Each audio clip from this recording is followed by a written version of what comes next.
নমস্কার, তোমাদের সবাইকে আমার চ্যানেল স্বাগত জানাচ্ছি। আজকে অনেক দিন পর আমি ভিডিও বানাচ্ছি। অনেক দিন ধরে ভিডিও বানানো হয়নি, কিছু মনে করবে না। আজকে আমি বানিয়েছি ফুলকপির তরকারি, তোমাদের সাথে সেই ভিডিওটাই শেয়ার করলাম। ফুলকপির তরকারি নিরামিষ আমি যেভাবে বানাই সেটাই দেখাচ্ছি।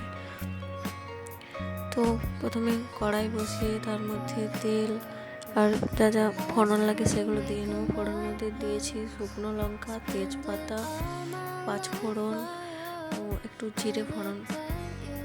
যখন ফোড়নটাকে ভালো করে ভাজা হয়ে যাবে তখন তার মধ্যে আমি দিয়ে দেবো ফুলকপিটাকে ভালো করে ভাজবো। অনেকক্ষণ ধরে ফুলকপিটাকে ভাজতে হবে। লাল লাল করে ফুলকপি না ভাজলে ভালো হয় না রান্নাটা, তো লাল লাল করে ভেজে নিয়েছি। তারপর দিয়ে দিলাম আলুটাকে দিয়েও আবার কিছুক্ষণ ভালো করে নাড়াচাড়া করে ভেজে নেব ফুলকপিটাকে আর আলুটাকে একসাথে মিলিয়ে।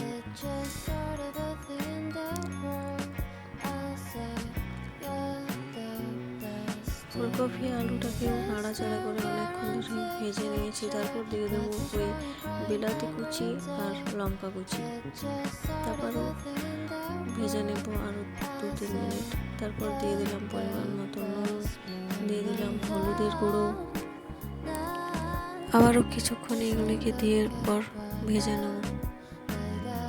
নুন হলুদ দিয়েও আর একটু ভালো করে ভেজে নিতে হয়, তাহলে জলটা বার হয়ে যায়। তো যতক্ষণ এটা ভাজা হচ্ছে ততক্ষণ আমরা একটা মশলা বানিয়ে নেব। তো দিয়ে দিলাম জিরে গুঁড়ো দেওয়ার পর দিয়ে দেবো একটু সবজি মশলা, একটু লঙ্কার গুঁড়ো। এবার একটু জল দিয়ে এটাকে ভালো করে মিশিয়ে নেব। এই মশলাটা তৈরি করে নিলে রান্নাটা করতে একটু সুবিধা হয়। তারপর দেখে নাও এদিকেও আলু ফুলকপি সব কিছু ভালো করে ভাজা হয়ে গেছে। যে মশলাটা আমরা তৈরি করেছিলাম সেটিকে এর মধ্যে দিয়ে আবারও কিছুক্ষণ নাড়াচাড়া করে ভালো করে ভেজে নেব। মশলাটাকে ভালো করে নাড়াচাড়া করে ভেজে নিতে হবে যাতে মশলার গন্ধটা চলে যায়।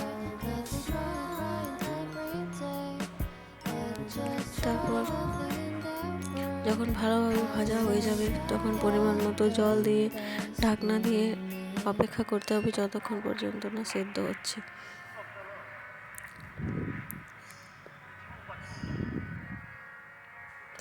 যখন দেখে নেবে যে ফুলকপি আর আলু ভালোভাবে সিদ্ধ হয়ে গেছে তখন এটা রেডি হয়ে গেছে।